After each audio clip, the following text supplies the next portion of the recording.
My MIL faked Alzheimer's when confronted, demanding forgiveness for things she couldn't remember.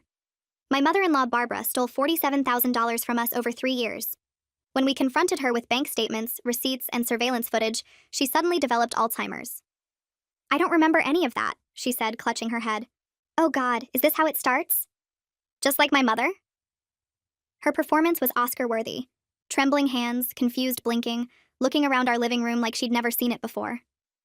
Where am I? James, is that you? You look so much older. My husband James went white. His grandmother had died of Alzheimer's when he was 15. It was his greatest fear, watching Barbara fade the same way. Mom? He dropped the bank statements. Mom, do you know who I am? James, my baby? But you're so grown up?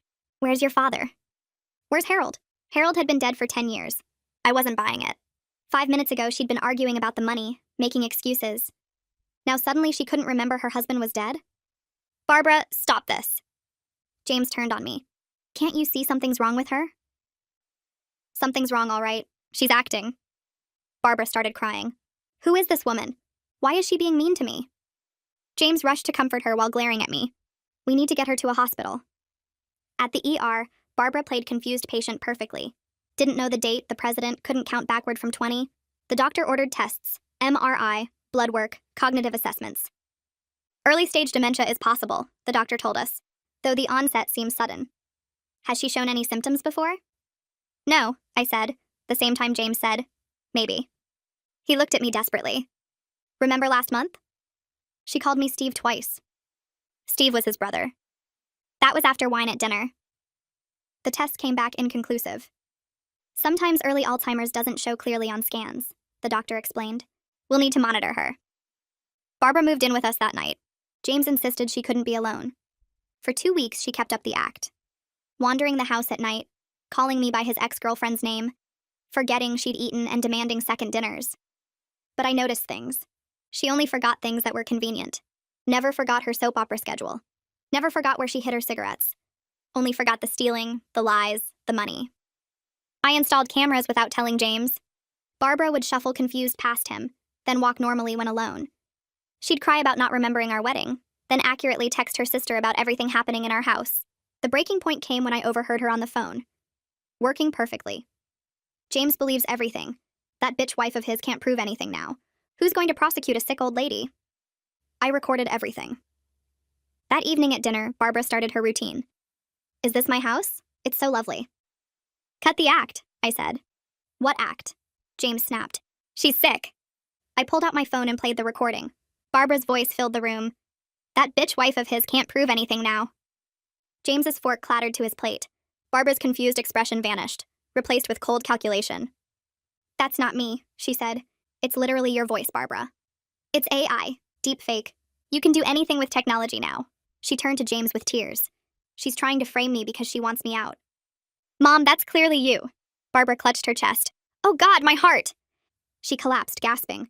James called 911. Again. At the hospital, our third visit, the same doctor looked suspicious. Another episode? While Barbara was getting an EKG, I showed the doctor my recordings.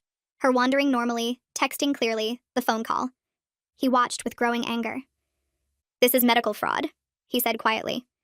We've run thousands of dollars in tests. What can we do? I'm ordering a psychiatric evaluation, not optional. The psychiatrist saw through Barbara immediately. Malingering, she told us privately. Faking illness for personal gain. I've seen it before, but rarely this elaborate. Barbara was discharged with a clean bill of health and a note in her file about fraudulent behavior. In the parking garage, she dropped all pretense. So what? You proved I don't have Alzheimer's. I still don't remember taking your money. We have security footage of you at the ATM, I said. Prove it was intentional. Maybe I thought it was my account. Maybe I was confused. Temporary confusion isn't illegal. James finally spoke. You betrayed us. You stole from us. Then you used Grandma's disease to manipulate me. I did what I had to do. You never visit, never call. I needed attention. You needed $47,000 worth of attention? Barbara shrugged. I have a gambling problem. There, happy? I admitted it. It's a disease too. Are you going to prosecute a sick old lady? That's when I noticed something in her purse. Prescription bottles. Lots of them. What are those? She clutched her purse closer. My medications. For what? You're perfectly healthy. James grabbed the purse. Inside were dozens of pill bottles, all different names, different doctors. Mom, these prescriptions are all different people's names. Barbara went pale. I can explain. I looked closer. The names were all variations. Barbara Johnson, Barbara Johansson, Barbara Johns, Barb Johnson. You're doctor shopping. Insurance fraud on top of everything else? James's phone rang. He answered, face going white. That was my Aunt Carol. She said you called asking to borrow money because I refused to pay for your Alzheimer's treatment. You told her I abandoned you. Barbara smiled coldly. She's sending a check tomorrow. I grabbed my phone and hit Aunt Carol's number before Barbara could take another step toward the parking garage exit. The phone rang twice while James stared at the pill bottles in his hands, his face pale under the fluorescent lights. I hit speaker just as Carol's voice came through, bright and cheerful. She was excited, talking about how she'd already addressed the envelope and was planning to drop it at the post office tomorrow morning. My stomach twisted hearing how happy she sounded to help. I cut her off and started talking fast, explaining everything. The $47,000 Barbara stole from us over 3 years. The fake Alzheimer's act that fooled the ER doctors. The surveillance footage I'd collected showing her walking normally when she thought no one was watching. The recorded phone call where she bragged about the con. And now, the prescription bottles we'd just found. Dozens of them in different name variations. Proof she was running some kind of drug fraud scheme on top of everything else. The silence on the other end stretched so long I thought the call had dropped. Then Carol's voice came back, completely different. All the warmth was gone, replaced by something cold and sharp. She asked Barbara directly if what I was saying was true. Barbara's confident smirk vanished. Her face went pale, then red, and she opened her mouth but nothing came out at first. She tried to recover, claiming I was making things up because I wanted her out of our lives. She said I was exaggerating, that she was confused about some things but not a criminal. Carol cut her off mid-sentence. Her voice was steady and hard as she said she'd been getting calls from Barbara for years. Emergency car repairs that cost exactly $800, medical bills that needed immediate payment, house repairs that couldn't wait. She'd sent money every time because that's what sisters do. But now she was seeing the pattern clearly, all those emergencies that never quite added up, all those crises that seemed to happen right when Barbara needed cash. She told Barbara she was done enabling this behavior. James took the phone from me with shaking hands. He could barely get words out at first, his voice cracking as he said Carol's name. She immediately softened, telling him this wasn't his fault, and she was sorry she hadn't seen through Barbara's manipulation sooner. She offered to write down every time Barbara had asked her for money, going back as far as she could remember. She said she still had some of the texts and emails where Barbara explained her various emergencies. James thanked her, then ended the call because he looked like he might cry. We sat in the car for a long moment, engine off, Barbara standing outside the passenger window looking furious. James's hands wouldn't stop shaking as he picked up the pill bottles one by one, reading the names. Barbara Johnson, Barbara Johansson, Barbara Johns, Barb Johnson, B.B. Johnson, Barbara Jada Johnston. He counted 8 different variations, all with different prescription numbers, different doctors listed, different pharmacies. I watched his face as he processed what his mother had been doing, the scale of her crimes expanding beyond what we'd known an hour ago. I suggested we drive straight to the police station. James nodded slowly, not looking at me, still staring at the pills. He rolled down the window and told his mother she had 2 choices. She could get in the car voluntarily and come with us to report everything, or we'd call the police and have them pick her up. Either way, this was ending tonight. Barbara stood there for maybe 30 seconds, and I could see her running calculations behind her eyes. She was trying to figure out if she could talk her way out of this, if there was some angle she hadn't played yet. But Carol's rejection had broken something in her strategy. She'd been counting on that check, counting on having family she could manipulate for money. Now that safety net was gone. She opened the back door and got in without saying a word. The drive to the police station took 15 minutes. Barbara sat directly behind James, and I kept checking the rearview mirror to make sure she wasn't trying anything. She wasn't crying or pretending to be confused anymore. She just sat there sighing occasionally, these angry huffing sounds like she was the victim of some great injustice. No apologies, no remorse, just irritation that her con had finally collapsed. The police station lobby was mostly empty when we walked in. A tired-looking officer at the front desk asked how he could help, and I said we needed to report theft and prescription fraud. He picked up a phone, spoke quietly to someone, then told us to wait. 10 minutes later, Detective Rupert Cooley came out to meet us.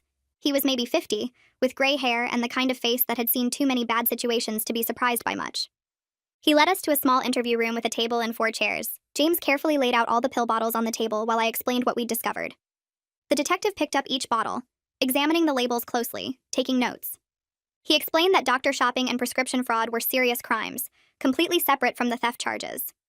Pharmacies had systems that tracked patients filling prescriptions at multiple locations, and insurance companies investigated patterns of suspicious activity. Barbara sat stone-faced through most of the interview, arms crossed, staring at the wall above the detective's head. But when Cooley mentioned the pharmacy tracking systems, something changed in her expression. She looked surprised, maybe even shocked that there was actual technology monitoring this kind of fraud. She'd thought she was being clever with the name variations, but she hadn't counted on computers flagging the patterns. Detective Cooley turned his attention from the pill bottles to Barbara and asked her directly about the prescriptions. She straightened in her chair and explained that she had legitimate pain issues from an old car accident, and different doctors had prescribed medications to help manage her symptoms. Her voice sounded calm and reasonable, like she'd been practicing this explanation. The detective nodded slowly and picked up 3 of the bottles, examining the dates on the labels. He pointed out that 2 prescriptions for the exact same medication were filled on the same day at pharmacies only 5 miles apart, both under slightly different versions of her name. Barbara's mouth opened, but no words came out. Cooley continued, noting that insurance records showed overlapping prescriptions for identical medications across a 6-month period, which wasn't consistent with legitimate pain management from multiple doctors who would coordinate treatment. Barbara's confident expression crumbled, and she looked down at the table without saying anything more. James and I exchanged glances while the detective made notes on his pad.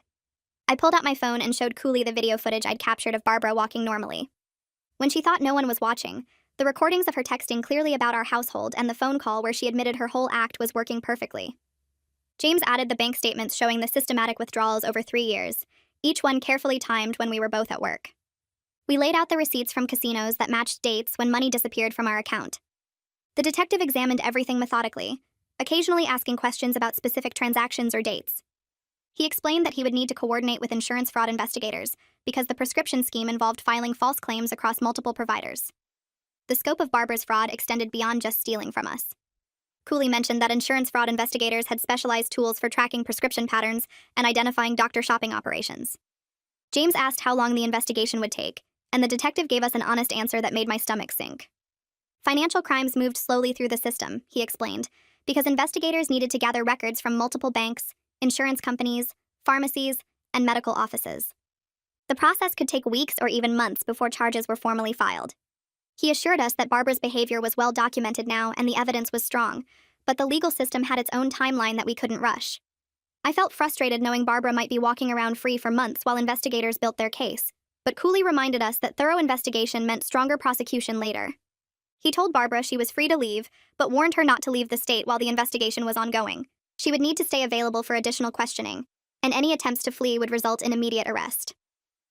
Barbara stood up slowly and turned to James, asking if he would give her a ride home.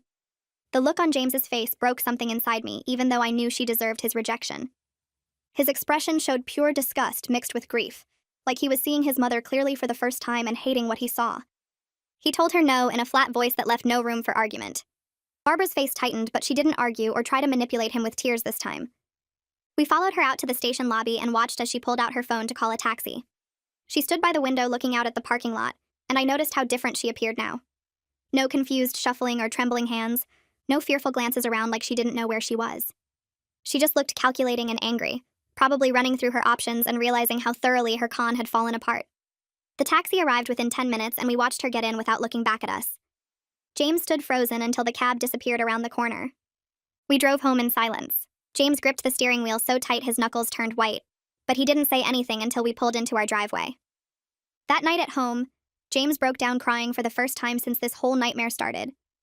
He sat on our couch with his face in his hands, and his shoulders shook with sobs that seemed to come from somewhere deep inside him.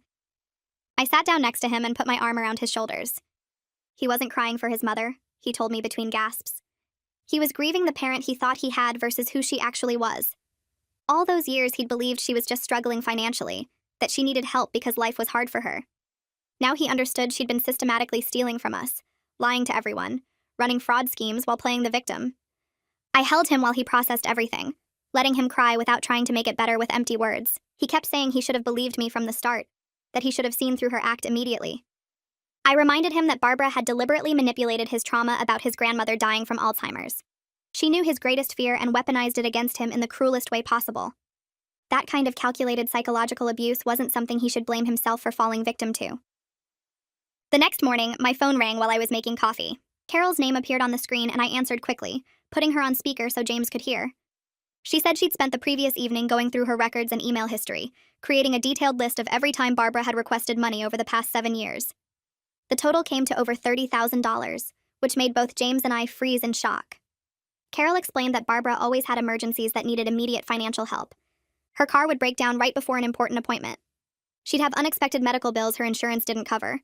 Her house would need urgent repairs that couldn't wait. Carol had felt obligated to help her sister each time, believing the crises were genuine bad luck. Now she realized most of it was probably gambling losses that Barbara needed to cover before anyone noticed. We thanked Carol for documenting everything and for her willingness to help with the investigation. She apologized for almost sending that check before calling us first to verify Barbara's story. She told us she was closing her bank account that afternoon and opening a new one at a different bank, so Barbara couldn't try to forge any checks using old account information. James spent the rest of that day on the phone, calling every family member whose number he had saved. His uncle picked up first, and I watched James's face change as he explained everything about Barbara's theft, her fake Alzheimer's act, the prescription fraud we'd discovered. His uncle went quiet for a long time before admitting he wasn't totally surprised. Barbara had borrowed money from him twice last year for what she called emergencies, and both times something about her story felt off. James hung up looking sick. His aunt was next, then his cousins, then distant relatives he hadn't talked to in years. Most reacted with shock, asking how this could happen, but a few admitted they'd suspected something wasn't right about Barbara's constant financial problems. One cousin said Barbara always seemed to have money for casino trips, but never enough for basic bills. Another mentioned that Barbara had asked to use their address for mail delivery once, which seemed weird at the time. James made notes of everything people told him, creating a pattern that stretched back years. His cousin mentioned something that made James freeze mid-conversation. Barbara had asked to borrow his credit card about 6 months ago, claiming she needed groceries because her own card wasn't working. The cousin had refused because something felt wrong about the request, the way Barbara got defensive when he suggested just giving her cash instead. James thanked him and hung up, then sat staring at his phone. He realized Barbara had been trying to scam people across the entire family for years, testing different approaches to see what worked. Some people gave her money out of guilt or obligation. Others refused and probably got labeled as selfish or uncaring. We'd just been her biggest success story because we had joint accounts she could access and a son she could manipulate. 3 days passed with no word from Barbara. We changed all our passwords, closed old accounts, opened new ones at a different bank. Detective Cooley called on Wednesday morning while I was making breakfast. He said an insurance investigator named Rosanna Velasquez wanted to meet with us because the prescription fraud case was bigger than he initially thought. We drove to the police station that afternoon and met Rosanna in a conference room filled with file folders and printouts. She looked tired but focused, spreading documents across the table that showed prescription claims filed under variations of Barbara's name. Barbara Johnson, Barbara Johansson, Barbara Johns, Barb Johnson, B.T. Johnson. Different birth dates that were all close to her real age. Different addresses across 3 counties. Different insurance providers that apparently didn't cross-reference claims between companies. Rosanna explained that Barbara had been filing insurance claims for expensive medications under these multiple identities, then selling the pills. The fraud totaled over $15,000 in false claims paid out by insurance companies over the past 2 years. She had prescriptions for pain medications, anxiety medications, sleep aids, all the drugs that had street value. Barbara would see different doctors in different cities, get prescriptions filled at different pharmacies, submit claims to different insurance providers, then sell the medications to buyers Rosanna was still trying to identify. The system was supposed to catch this kind of pattern, but Barbara had been careful about spacing out her claims and using variations of her information that didn't trigger automatic flags. I felt sick listening to Rosanna lay out the details. Barbara wasn't just gambling away money she stole from us. She was running an organized prescription resale operation, committing insurance fraud on a scale I couldn't comprehend. This was way more serious than I understood when we found those pill bottles in her purse. This wasn't desperate behavior or addiction making bad choices. This was calculated criminal enterprise, planned and executed over years. Rosanna showed us spreadsheets tracking Barbara's prescription fills across multiple pharmacies.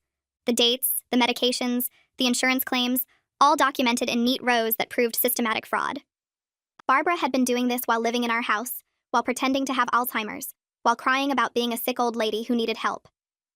Rosanna said Barbara's pattern matched known prescription fraud rings that operated in the area, though Barbara appeared to be working independently rather than as part of an organized group. That somehow made it worse, knowing she'd figured this out on her own. The insurance companies were pursuing both criminal charges and civil recovery of the money she'd stolen through false claims. Combined with the theft charges Detective Cooley was building, Barbara was facing serious prison time if convicted on everything. Rosanna asked if we had any information about who Barbara might have been selling medications to, but we didn't. We barely knew our own mother anymore, let alone her criminal contacts. James asked the question I'd been afraid to voice. Would we ever get our $47,000 back? Rosanna looked at him with something like sympathy, and told us honestly that restitution in fraud cases was complicated. Courts could order Barbara to pay us back, but actually collecting that money was different. Barbara likely spent or gambled most of it away already. Even if she went to jail, she'd have no income to make restitution payments. We might get small amounts over years, or we might get nothing. The criminal case was about punishment and preventing future crimes, not about making us whole financially. That answer hurt more than I expected, even though I'd already suspected it was true. We met with an attorney named Alistair Jennings the following week. Detective Cooley had recommended him as someone who specialized in family financial crimes and elder fraud cases. Alistair's office was small but organized, with file cabinets labeled by year and legal books lining the walls. He reviewed everything we brought, reading through bank statements, watching the video footage, examining the prescription bottles we'd photographed. He explained our options for civil suits separate from the criminal case. We could sue Barbara for the money she stole, get a judgment against her, but collecting on that judgment would be difficult. Civil suits took time and money for legal fees, and we'd be chasing someone who probably had no assets worth seizing. Alistair told us that even if Barbara went to jail, collecting money from her would be nearly impossible if she had no assets. His recommendation was to focus on preventing future theft and protecting ourselves legally, rather than spending years trying to recover money that probably didn't exist anymore. We could put fraud alerts on our credit, freeze our accounts, monitor everything Barbara might try to access. We could get restraining orders to keep her away from us. We could testify in the criminal case to make sure she faced consequences. But getting our $47,000 back was unlikely unless Barbara had hidden assets we didn't know about. I asked about Barbara's house, the small place she'd owned for 20 years. Alistair said we could potentially place a lien on it as part of restitution if the court ordered repayment. But that process took time, required going through proper legal channels, and Barbara might try to sell the house or transfer ownership to someone else before we could secure the lien. He'd seen cases where defendants sold or gave away assets to family members right before judgments came through, making themselves judgment-proof. We'd need to act fast if we wanted any chance of recovering money through her property. Alistair said he could file the paperwork to start that process, but it would cost legal fees and might not succeed. James and I looked at each other across Alistair's desk, both thinking the same thing. We were throwing good money after bad, spending more to chase money we'd probably never see again, but doing nothing felt like letting Barbara win completely. I decided we needed to get that restraining order filed before Barbara tried something else. James sat at our kitchen table staring at his phone for 20 minutes before he finally nodded and said we should call Alistair. His voice sounded flat when he made the call, like he was reading from a script he didn't want to perform. Alistair answered on the second ring and said he could meet us that afternoon at his office. We drove there in silence except for the GPS directions. James's hands gripped the steering wheel so tight his knuckles went white. At Alistair's office, we sat across from his desk while he pulled up a restraining order template on his computer. He asked us to list every reason we needed protection from Barbara. I started with the theft, then the fake Alzheimer's act, then the prescription fraud. James added the manipulation about his grandmother's disease. Alistair typed everything, his fingers moving fast across the keyboard. He asked if Barbara had made any threats. I remembered her cold smile in the parking garage when she said Carol was sending a check. That counted as ongoing fraud attempts. Alistair printed 3 copies of the petition and showed us where to sign. James's hand shook when he picked up the pen. He stared at the signature line for almost a minute before he finally wrote his name. I signed next to him. Alistair said he'd file it with the court that day, and we'd get a hearing date within 2 weeks. The waiting felt terrible. Every time my phone rang, I jumped thinking it might be Barbara trying to contact us. James barely slept. I'd wake up at 3 in the morning and find him sitting in the living room in the dark, just staring at nothing. He didn't want to talk about it. When I tried to bring it up, he'd just shake his head and say he was fine. 2 weeks later, we got the notice. The hearing was scheduled for Thursday morning at 9. We had to be there to present our case. Barbara would be there too. That night, James threw up twice. He kept saying he couldn't believe he was taking his own mother to court. I reminded him she'd stolen from us, lied to us, used his worst fear against him. He knew all that. Knowing didn't make it easier. Thursday morning arrived cold and gray. We dressed in business clothes like Alistair told us to. Professional appearance mattered, he'd said. James wore a suit I'd only seen him wear to funerals. We got to the courthouse 40 minutes early and sat on a bench outside the courtroom.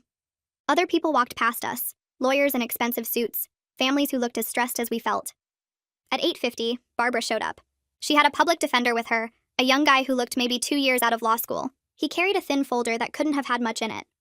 Barbara saw us and her face did this weird thing where she looked sad and angry at the same time. She didn't try to come over. The public defender kept glancing at his folder like he was trying to memorize whatever was in there. The bailiff called us in at 9 sharp. The courtroom was smaller than I expected, not like the ones on TV. The judge was a woman in her 50s with gray hair pulled back tight. She told us to approach the bench. Alistair presented our petition and the evidence we'd compiled. Bank statements showing the withdrawals, the video footage from our home cameras, the recorded phone call, the prescription bottles we'd photographed. The public defender tried to argue that Barbara had mental health issues, and gambling addiction wasn't her fault. Alistair countered that mental health problems didn't excuse fraud and theft. The judge listened to everything without much expression on her face. She asked Barbara directly if she'd taken money from us. Barbara said yes, but she had a problem and needed help. The judge asked if she'd faked Alzheimer's disease. Barbara started to say something about being confused, then stopped. The judge granted a temporary restraining order right there. Barbara couldn't contact us, couldn't come within 500 feet of our house or our workplaces. The judge scheduled a full hearing for next month to make it permanent. Barbara's face went red. She glared at us from across the courtroom, but the bailiff was standing right there, so she didn't move. We left through the side door. James cried in the car. Not loud sobbing, just quiet tears running down his face while he drove. I didn't know what to say. We'd won, but it didn't feel like winning. When we got home, I made coffee and we sat at the kitchen table not drinking it. James finally said he thought we should see a counselor together. He couldn't trust his own judgment anymore. Barbara had played him so completely that he didn't know how to believe anything. I agreed immediately. We needed help working through this mess. I found a therapist who specialized in family trauma and financial abuse. Her name was Dr. Johns, and she had an opening the following week. We took it. The first session was awkward. Dr. Johns asked us to explain what brought us in. James struggled to get the words out. I ended up telling most of the story while he sat there looking at his hands. Dr. Johns listened without interrupting, taking notes on a yellow legal pad. When I finished, she asked James how he felt about what happened. He said he felt stupid for believing his mother. Dr. Johns stopped him there. She explained that Barbara's manipulation was sophisticated and deliberately targeted his greatest fear. She'd weaponized his trauma about his grandmother dying of Alzheimer's. That wasn't something a normal person would defend against because normal people don't expect their parents to fake terminal illnesses. James wasn't stupid. He was being psychologically abused by someone who knew exactly which buttons to push. That made him start crying again. Doctor. Johns handed him tissues and said recognizing the abuse was the first step to healing from it. Over the next few sessions, Dr.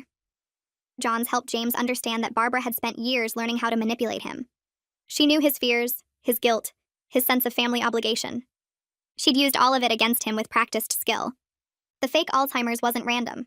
It was calculated psychological warfare. Dr. Johns said abusers often target their victims' deepest vulnerabilities because that's where they're most defenseless. James had been defending himself against a mother who needed help, not a con artist who was attacking him. Those are completely different situations requiring different responses. I worked through my own anger in those sessions too. I'd been furious that James didn't believe me at first. Dr. Johns helped me see that Barbara's goal was to divide us. Make James choose between his wife and his mother. Make me the villain who was attacking a sick old lady. If we'd split up over it, Barbara would have won completely. The fact that we were sitting in therapy together meant we weren't letting her succeed. That shifted something in my head. My anger at James started feeling less important than our shared anger at what Barbara had done to both of us. 4 weeks after we first went to the police, Detective Cooley called my cell phone. I was at work, so I stepped outside to take it. He said the district attorney was filing charges against Barbara. Multiple charges. Theft over $10,000, insurance fraud, prescription fraud, identity fraud. I asked what that meant for sentencing. He said if convicted on all counts, she could face up to 8 years in prison. The number shocked me. I'd been thinking maybe probation, community service, something like that. 8 years was serious time. I thanked him and hung up. Then I called James at his office and told him. He went quiet for a long time. Finally, he asked if I thought she'd actually go to jail. I said I didn't know, but she'd done this to herself. Every choice that led to this point was hers. James struggled with the idea of his mother in prison. He talked about it constantly in therapy. Dr. Johns kept reminding him that consequences for actions aren't punishment, they're reality. Barbara stole, lied, defrauded insurance companies, and faked illnesses. Those actions have legal consequences. James wanting to protect her from those consequences was understandable, but it didn't change what she'd done. He knew that intellectually. Emotionally, it was harder. Barbara's arraignment happened fast. We got notice it was scheduled for the following Tuesday. Alistair said we didn't have to attend, but we might want to see what happened. We went. Barbara stood in front of the judge in an orange jumpsuit looking small and old. The judge read the charges. Insurance fraud, prescription fraud, identity fraud, 4 separate counts. Barbara pleaded not guilty to everything. Her public defender argued she had mental health issues that contributed to her behavior. Gambling addiction was a disease. She needed treatment, not prison. The prosecutor, a woman named Gomez, said mental health issues didn't excuse systematic fraud over multiple years. Barbara had been competent enough to create multiple false identities and run a prescription resale operation. That showed planning and intent. The judge set bail at $50,000. Barbara couldn't pay it. She'd be staying in jail until trial. After the arraignment, Alistair pulled us aside in the hallway. He warned us that Barbara might try the diminished capacity defense at trial. Claim gambling addiction or other mental health problems made her not responsible for her actions. It rarely worked, but defendants tried it anyway. Juries didn't usually buy it when someone had been functional enough to commit complex fraud. But we should be prepared for Barbara's lawyer to paint her as a victim of her own compulsions. I asked what we could do about that. Alistair said we'd testify about her calculated manipulation, the fake Alzheimer's act, how she deliberately targeted James's trauma. That would show the jury she was in complete control of her actions and knew exactly what she was doing. The prosecutor's office called 2 days after the arraignment to schedule our meeting. Gomez wanted to go over everything before trial prep officially started. We drove downtown on a Thursday morning and took the elevator to the 7th floor where her office sat at the end of a long hallway, lined with case files stacked on metal carts. She shook our hands and gestured to chairs across from her desk that was buried under folders and legal pads covered in notes. Gomez looked tired but sharp, the kind of person who'd seen every trick and wasn't impressed by any of them. She pulled out a thick file with Barbara's name on it and started flipping through pages while explaining what came next. The trial wouldn't happen for at least 6 months, maybe longer depending on court schedules and defense delays. Barbara's public defender would file motions, request continuances, try to drag things out hoping we'd give up or settle. Gomez had handled elder fraud cases before and knew the pattern. Defendants banked on victims getting exhausted by the legal process and dropping charges. She told us not to let that happen. We needed to stay committed through all the waiting and paperwork and frustrating delays. James asked if she thought we'd win, and Gomez said the evidence was strong, but juries were unpredictable, especially with older defendants who looked sympathetic. Barbara would probably cry on the stand, and her lawyer would paint her as a confused old woman with addiction problems who made mistakes. Our job was to show the jury how calculated and deliberate her actions were over 3 years. The fake Alzheimer's act would help prove that. Gomez made notes while we talked, circling things in red pen and writing reminders in the margins. She asked detailed questions about the timeline, the amounts stolen, how we discovered the theft. Everything needed to be documented precisely because defense lawyers attacked any inconsistency. After an hour, she walked us out and promised to keep us updated on court dates and developments. Our bank appointment happened that afternoon. We'd called ahead to explain the situation, and the manager had everything ready when we arrived. She led us to a private office and pulled up our account information on her computer screen. Barbara's name was listed as an authorized user on our checking account from 3 years ago, when James added her during a medical emergency. That authorization let her access everything. The manager started the process to remove Barbara and freeze the accounts immediately. We'd need new account numbers, new debit cards, new checks. She recommended opening accounts at a completely different bank just to be safe since Barbara knew all our information at this branch. We spent 2 hours filling out forms and transferring automatic payments to temporary accounts. The manager set up fraud alerts on everything and gave us a packet about identity theft protection. She mentioned that elder financial abuse was becoming more common, and banks were training staff to spot warning signs. I wondered how many families went through this same process in this same office. James looked exhausted, signing form after form, his signature getting sloppier with each page. That night, I logged into the credit monitoring service we'd signed up for and pulled both our credit reports. Mine looked normal, but James's had a red flag. An application for a credit card had been submitted 2 months ago in his name at an address we didn't recognize. The application was denied due to insufficient income listed, which made no sense because James made good money. I clicked through to see the details and my stomach dropped. The income listed was $20,000 and the employment was blank. Someone had filled out the application wrong on purpose or didn't know James's actual information. The address was a P.O. box in the next county. I called James over and showed him the screen. His face went gray as he read through the application details. Barbara had tried to open credit in his name and failed, but the attempt was still there in his credit history. He grabbed his phone and started searching for the P.O. box address. It came back to a mail forwarding service that rented boxes by the month. Barbara must have set it up specifically to receive the credit card without us knowing. We filed a police report online that night using the city's fraud reporting system. Detective Cooley called us the next morning after seeing the report come through. He asked us to email him screenshots of the credit report and any documentation we had. I sent everything while James sat next to me looking sick. Cooley said this showed escalation in Barbara's criminal behavior. She wasn't just stealing money we had, she was trying to create new credit lines to steal from. The identity theft attempt would be added to her case file and could result in additional charges. James barely spoke after hanging up. He stared at his laptop screen showing the credit report with that failed application highlighted in red. His mother had tried to steal his identity 2 months ago while living in our house and eating our food and pretending to have Alzheimer's.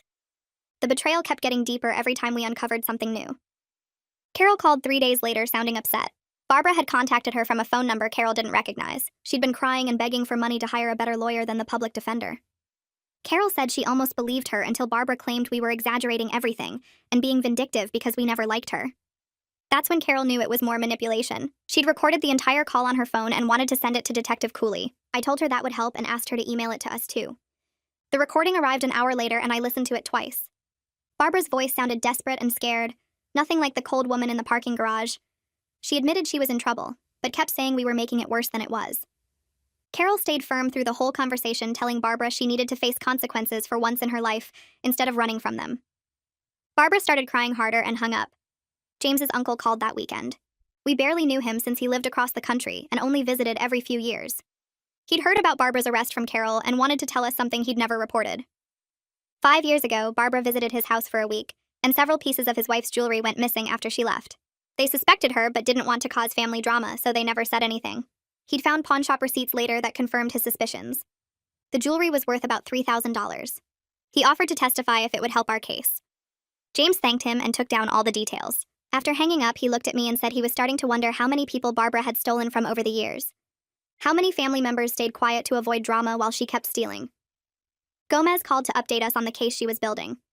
Between Carol's documentation, James's uncle's testimony, and evidence from other family members coming forward, she could show a pattern of theft and fraud going back over a decade. Each new person who contacted her added weight to the criminal charges. Barbara wasn't a confused old lady who made mistakes. She was a career criminal who'd been stealing from family for years and finally got caught. The pattern evidence would make it much harder for the defense to claim diminished capacity or temporary confusion. Gomez sounded satisfied with how the case was developing. 2 months after that parking garage confrontation, Alistair called with unexpected news. Barbara's public defender had approached him about a plea deal. She was willing to plead guilty to reduce charges in exchange for avoiding trial. The offer was on the table for 72 hours before it expired. Alistair said we should meet to discuss it before making any decisions. We drove to his office that afternoon and he laid out the terms. Barbara would plead guilty to theft and fraud charges. The prosecution would drop the identity theft charge and some of the prescription fraud counts. In exchange, she'd be sentenced to 5 years probation with suspended prison time. If she violated probation, she'd serve 2 years. The deal included mandatory restitution payments of $500 per month until the full $47,000 was repaid, plus mandatory gambling addiction treatment and random drug testing. James asked what happened if we said no and pushed for trial. Alistair explained that trials were risky and unpredictable. Juries might sympathize with Barbara despite the evidence. A trial could take a year or more to actually happen, and there was no guarantee of conviction. The plea deal guaranteed she'd have a criminal record and legal obligation to pay us back. It wasn't perfect, but it was certain. I wanted Barbara in jail, but I understood the logic. A guaranteed guilty plea with restitution was better than risking a trial we might lose. James sat quietly processing everything. Finally, he said he'd agree to the plea deal with one condition. Barbara had to admit in open court exactly what she did with no vague statements or excuses. Alistair said he could make that a requirement of the plea agreement. Gomez would insist on a full allocution where Barbara stated her crimes clearly for the record. We drove home in silence that night. James kept his eyes on the road while I stared out the window. My phone buzzed with a text from Alistair asking if we'd had time to think about the plea deal. I didn't answer yet because I wasn't sure what to tell him. Part of me wanted Barbara behind bars where she belonged.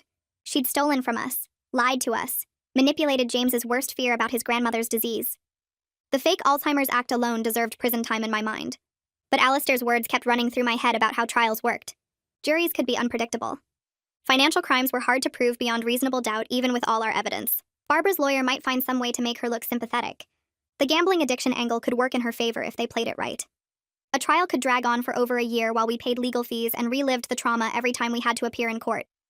The plea deal guaranteed she'd have a criminal record. It guaranteed restitution payments even if they'd take years to complete. It guaranteed consequences without the risk of losing at trial. James pulled into our driveway and turned off the engine. He sat there gripping the steering wheel for a long moment before speaking. He said he didn't know what to do. His voice sounded tired and defeated in a way I'd never heard before. I reached over and put my hand on his arm. We needed to talk about this seriously before giving Alistair an answer. Inside the house, we sat at the kitchen table with cups of coffee neither of us actually drank. I laid out my thoughts about wanting Barbara in jail but understanding the risks. James listened without interrupting. When I finished, he said he'd been thinking the same things. He wanted his mother punished for what she'd done to us and to his memory of his grandmother. but he also wanted this to be over. The stress of the last few months had taken a toll on both of us. Our marriage had nearly broken under the pressure of Barbara's manipulation.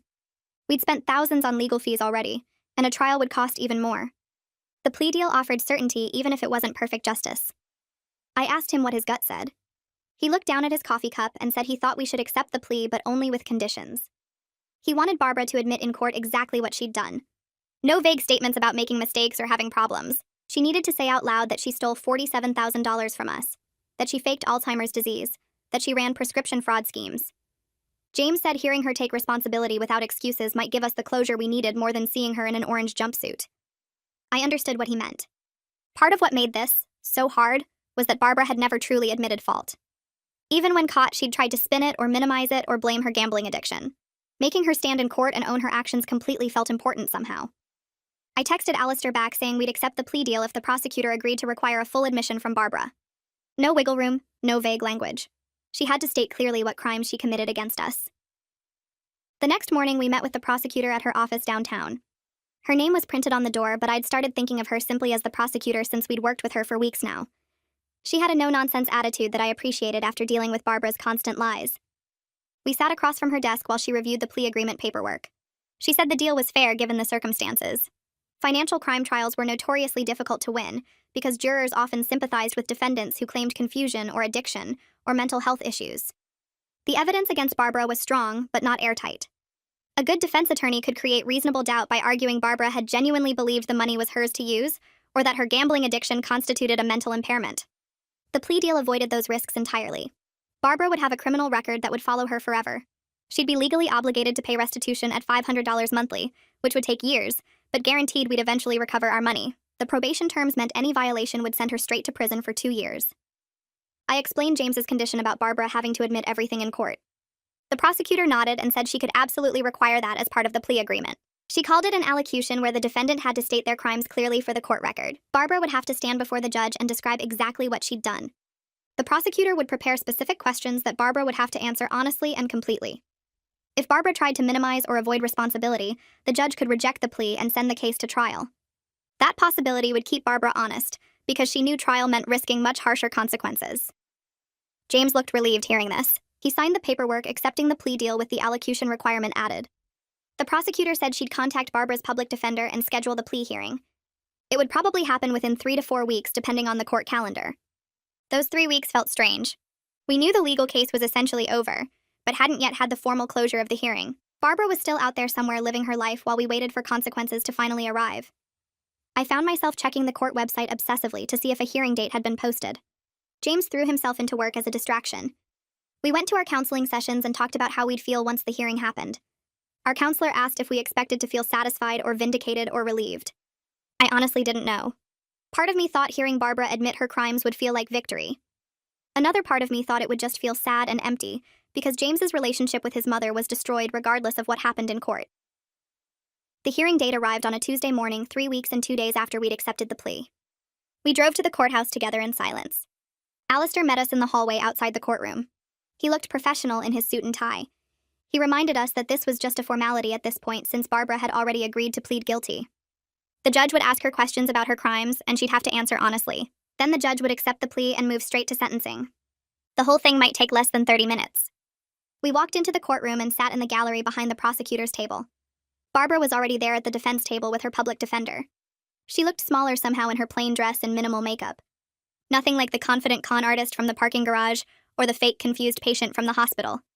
She glanced back at us once with an unreadable expression, then faced forward. The judge entered and everyone stood. The bailiff called the case number and Barbara's name. Her public defender stood and confirmed they were ready to proceed with the plea agreement. The prosecutor stood and outlined the charges Barbara was pleading guilty to: theft in the second degree, insurance fraud, prescription fraud, identity fraud. Each charge carried potential prison time if Barbara violated her probation terms. The judge asked Barbara to stand. She rose slowly and clasped her hands in front of her. The judge asked if she understood she was giving up her right to a trial by pleading guilty. Barbara said yes in a quiet voice. The judge asked if anyone had threatened or coerced her into accepting this plea deal. Barbara said no.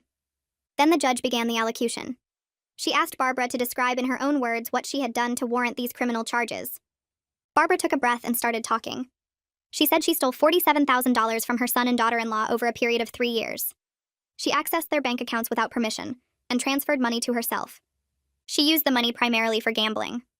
When confronted with evidence of the theft, she pretended to have Alzheimer's disease to avoid consequences. She deliberately manipulated her son's fear about his grandmother's illness.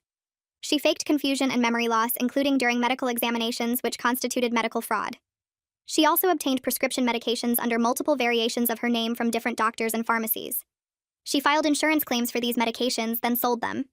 She contacted family members and lied about being abandoned by her son in order to obtain money from them under false pretenses. Hearing her say it all out loud in that flat courtroom voice made it feel more real somehow. These weren't accusations anymore. This was Barbara's own admission of everything she'd done to us. James's hand found mine and squeezed tight. The judge asked if everything Barbara had just stated was true and accurate. Barbara said yes. The judge asked if she took full responsibility for these actions. Barbara hesitated for just a second, then said yes. The prosecutor asked if Barbara understood that her gambling addiction did not excuse or justify her criminal behavior. Barbara said she understood. The judge accepted the plea and moved immediately to sentencing. 5 years probation with suspended jail time of 2 years.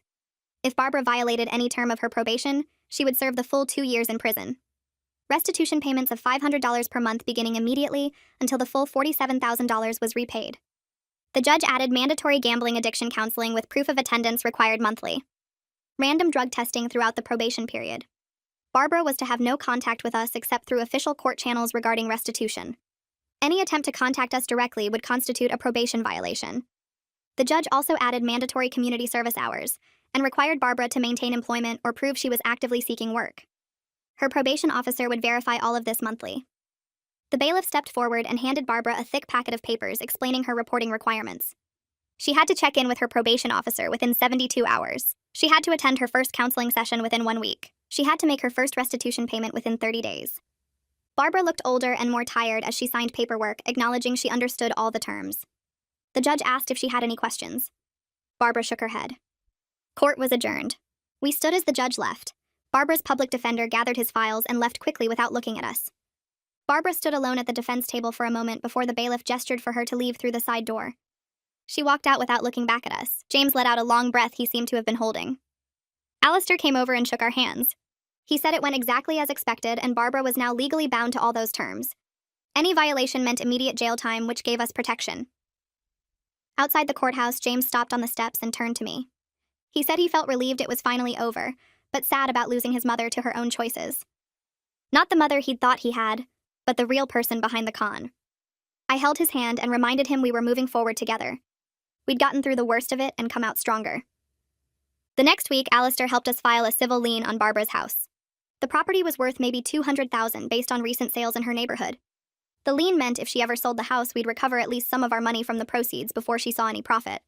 It wouldn't get us all $47,000 back, but it was better than nothing. Alistair explained the lien would stay attached to the property until the restitution was paid in full. If Barbara died before paying us back, the lien would be settled from her estate.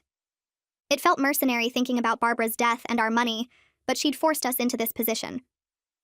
A few days after that, the insurance companies reached their own settlement with Barbara.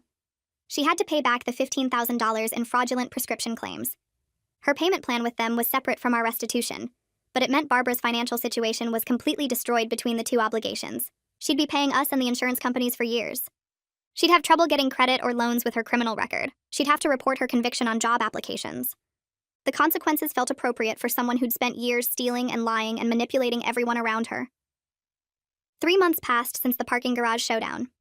James and I sat in our counselor's office for our weekly session, and something felt different this time. The weight that had been crushing us since Barbara's betrayal started lifting bit by bit.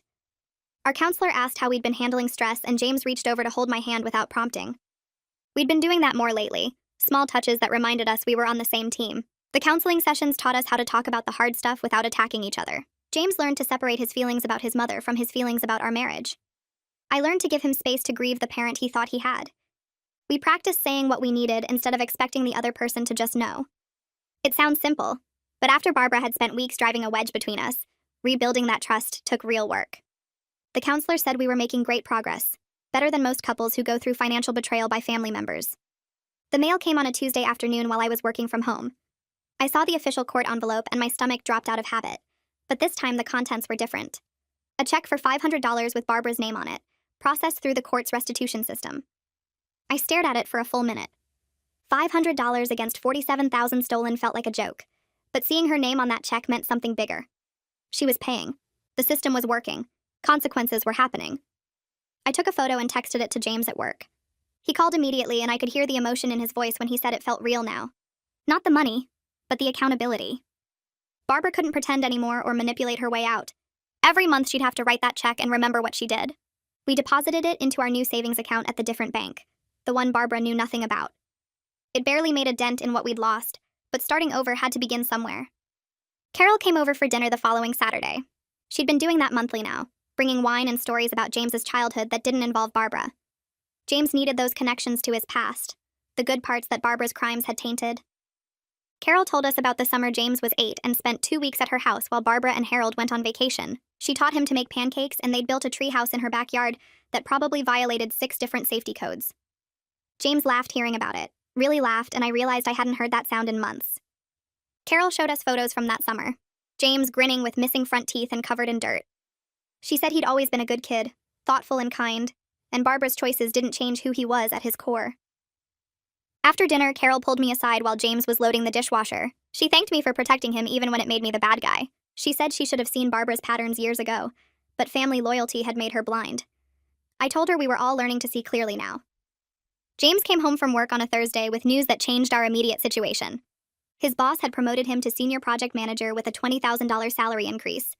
He was grinning when he told me, proud of earning it through his own hard work and skill. The promotion had nothing to do with Barbara or the legal mess, just James being good at his job and his company recognizing that. We celebrated with takeout from our favorite Thai place and talked about rebuilding our savings account. The money Barbara stole had wiped out our emergency fund and derailed our plans to buy a house. This raise meant we could start working toward those goals again. James said it felt good to add money to our account instead of watching it disappear. He'd been checking our balance obsessively after discovering the theft, needing to see that the numbers were going up now through honest means. I watched him calculate how long it would take to rebuild what Barbara had destroyed, and even though the timeline stretched years ahead, having a plan gave us hope. I suggested we take a weekend trip to celebrate the promotion and reconnect away from everything that reminded us of the past few months. James agreed immediately, and we started looking at cabin rentals in the mountains. We found a place 3 hours north with hiking trails and a hot tub, available the following weekend. I booked it using some of the promotion money because we needed this, needed to remember who we were together without lawyers and court dates, and Barbara's shadow hanging over everything. Friday afternoon, we packed the car and drove north, watching the city disappear in the rearview mirror. The cabin sat nestled in pine trees with a view of the valley below. We spent 3 days hiking different trails, talking about everything and nothing, cooking simple meals together in the tiny kitchen. No phones except for emergencies, no checking email or news or court updates. Just us figuring out how to be a couple again instead of 2 people in survival mode. Saturday night in the hot tub under the stars, James said something that made me cry. He told me he was grateful I'd pushed back against Barbara's manipulation, even when he'd been angry at me for it. He said my strength in standing up to his mother helped him find his own courage to face the truth. If I'd backed down or let Barbara's fake Alzheimer's act work, they'd both still be controlling our lives through guilt and manipulation. James said watching me refuse to be gaslit taught him he could do the same, that setting boundaries with family wasn't betrayal, it was survival. I reminded him he'd made the choice to believe the evidence once he saw it clearly. Barbara had decades of practice manipulating him, using his trauma about his grandmother against him. The fact that he broke free of that pattern at all showed his own strength. We sat in the hot water holding hands and talking about how close we'd come to letting Barbara destroy our marriage along with our bank account. Sunday morning over coffee on the cabin's porch, we talked about the future in ways we hadn't been able to before. James said he wanted kids someday but needed time to heal first. He worried about being a parent when his own mother had turned out to be a con artist willing to fake dementia to avoid consequences. I told him he'd already proven he was nothing like Barbara by choosing honesty and accountability when the truth came out. We agreed we were stronger together now, that surviving this nightmare as a team meant we could handle the normal challenges of raising a family. The experience taught us how to communicate during crisis, how to support each other even when we disagreed, how to protect what we'd built together. We weren't ready for kids yet, but knowing we both wanted that future helped us see past the current mess to something better ahead. We got home Sunday evening and unpacked our bags, then went through the photos from the trip on my phone. There was one of us on a ridge overlooking the valley, James's arm around my shoulders, both of us genuinely smiling. I sent it to print and picked up the framed version 3 days later. We hung it in the living room on the wall where Barbara had performed her Oscar-worthy confused act that first night. Every time I walked past that photo now, I saw us choosing each other instead of seeing the spot where she'd tried to tear us apart. Life wasn't perfect, and we were still recovering financially, sending that $500 check to savings instead of the thousands we should have had. But we were genuinely happy in ways that had nothing to do with money. We'd built something real together based on honesty and trust, and no amount of Barbara's manipulation could take that away from us anymore.